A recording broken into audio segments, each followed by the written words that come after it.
In these shoes, a child learned to stand on his own 2 feet. His baby shoes have joined piles of others. They're about to be preserved forever.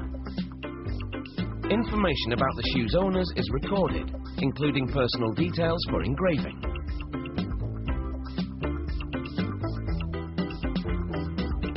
A tracking number is assigned to each pair. Without it, some shoes might not find their way back to their owners. That number is stamped onto insoles.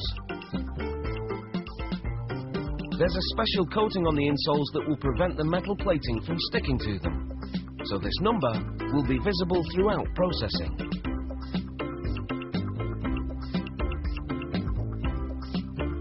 The insoles are stapled down.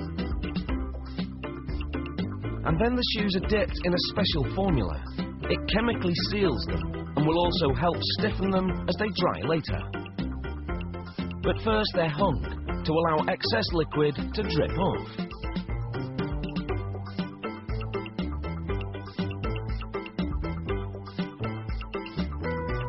Each shoe is stuffed with plastic to give it shape.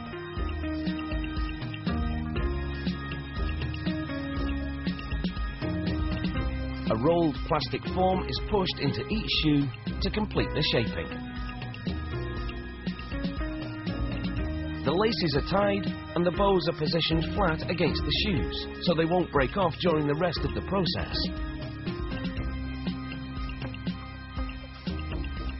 As an extra precaution, a rubber band is wrapped around each bow and then glued down.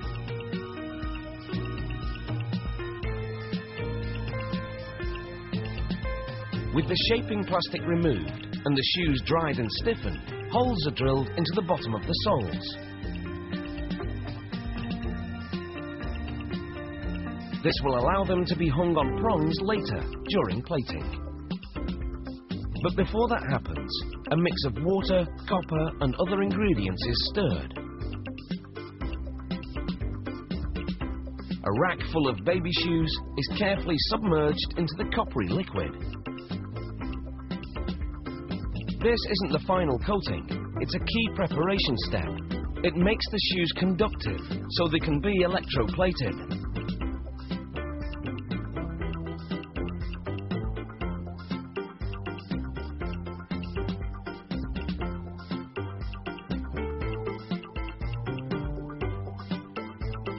The shoes are hung to dry, and a little more of the liquid is dribbled onto them to cover any bare spots.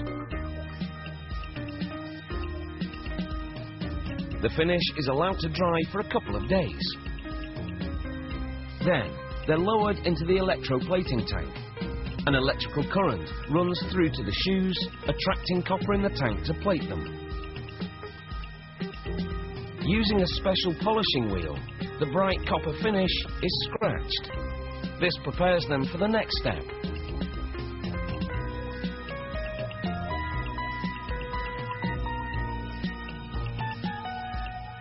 A black finish is sprayed onto the shoes. And then it's wiped off, rubbing some into the crevices to give them an antique appearance.